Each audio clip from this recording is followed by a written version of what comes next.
Oh, it's already leaving. Oh. It's already leaving. Why not up more? Why not up more? Yeah, that's nice.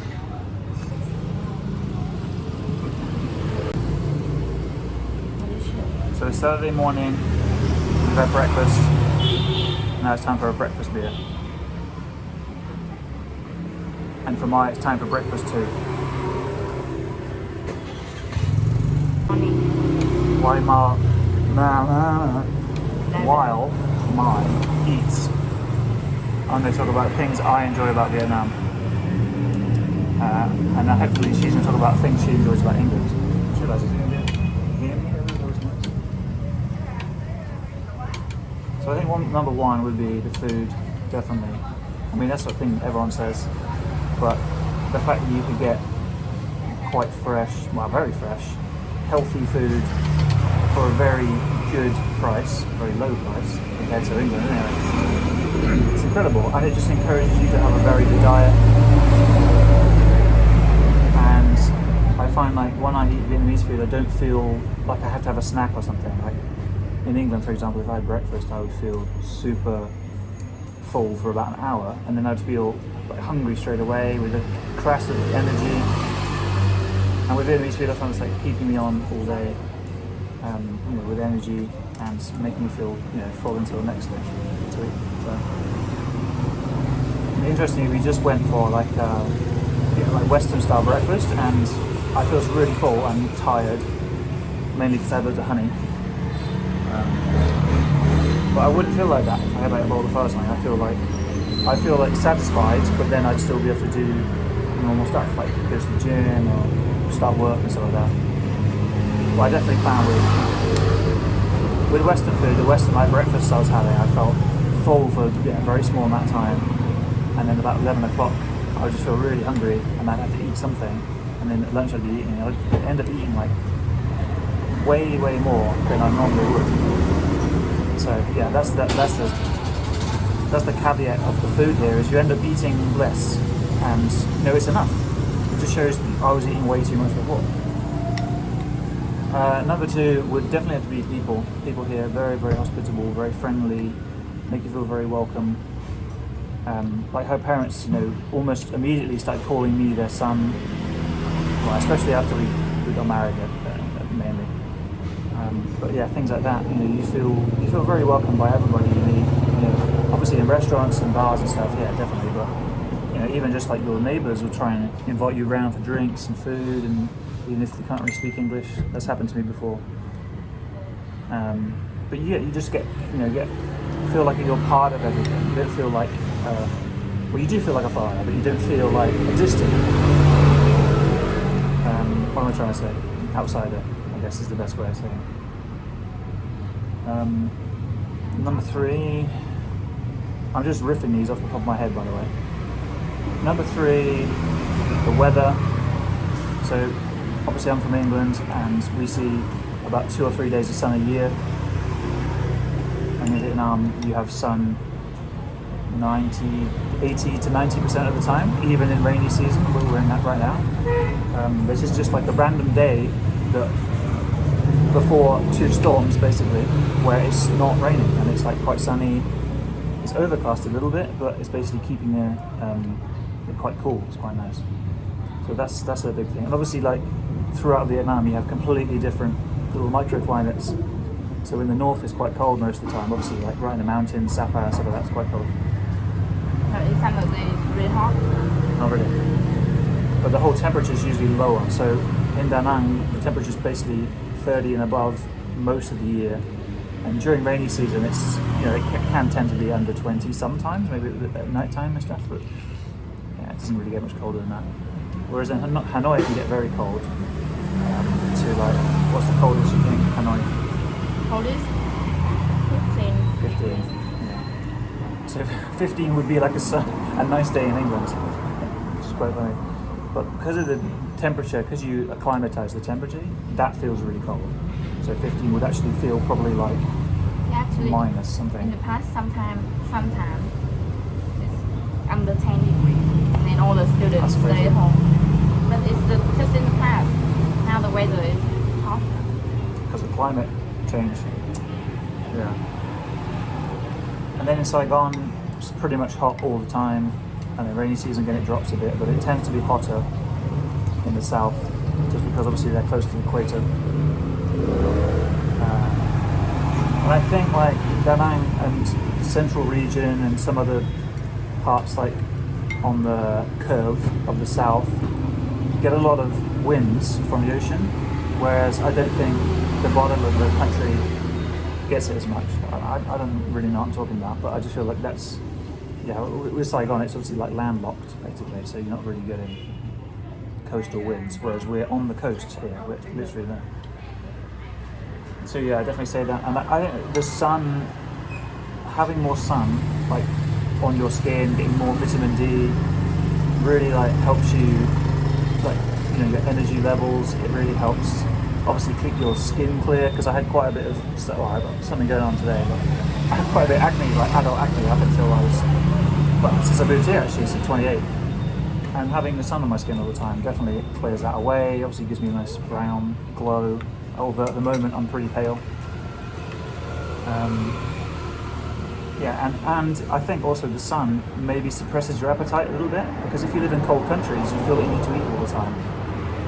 Whether it's because you're trying to get a bit of fat going so you can store some heat, I don't know. But yeah, here I don't feel as hungry, and that could be part of number one I said about the food. But yeah, definitely sun helps with a lot of things, energy levels, outlook, like mood, things like that. I think really benefit without obviously going a bit too hard. Because yeah, people here tend to not like having dark skin, because it's sort of seen as you're poor. Like especially girls don't really want to have dark skin. So you see them dressing up as they call them ninjas, as like full covers and stuff like that when they're driving around and stuff.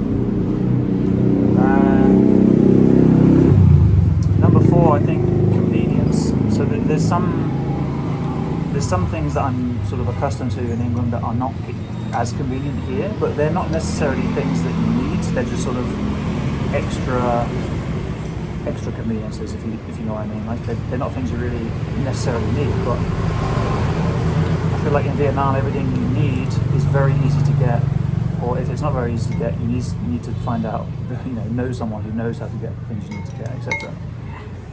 So it's really part of that. Whereas in England, everything you can just do everything from your home and get everything delivered, which you can pretty much do to some extent here. But yeah, convenience is very good. Just for like traveling around on bikes. You can just drive a bike and pull it up next to the restaurant like you're eating. Whereas in England, you have to pay some extortionate price in a car park and walk like 20 minutes or something to get to the restaurant. There's no way you can park outside. Like unless you live in a small town like me, you won't be able to park outside the restaurant like this. This is incredible. You just rock up, and then you go, oh, let's go for coffee, and you rock up at a coffee place.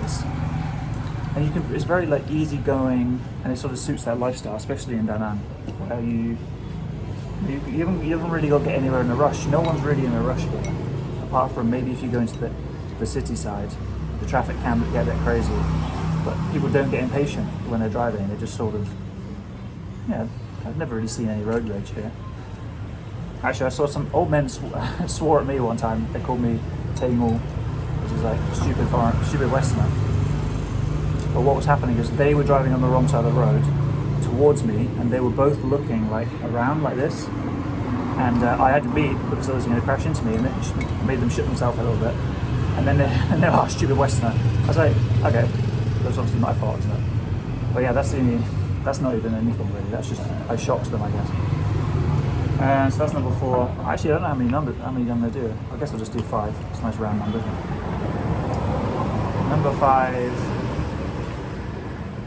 What's number 5? Oh. I was going to say girls, but I don't think I feel like that's part of people, because all the things I like about the Vietnamese people obviously are part of what I like about the girls. Obviously not girl, and I mean obviously before I was married, I'm talking about. Before I get in trouble.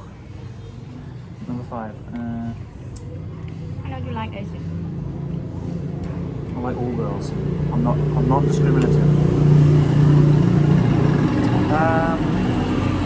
So what have we done so far? I mean, I think probably quite a big part of all of these underlining things, apart from maybe some I sort of mentioned already, but definitely costs. Like, cost of living here is a third of the cost of living in England. Obviously, I'm from Oxford, and it's probably one of the most expensive places to live, along with London in England, or maybe even in Europe.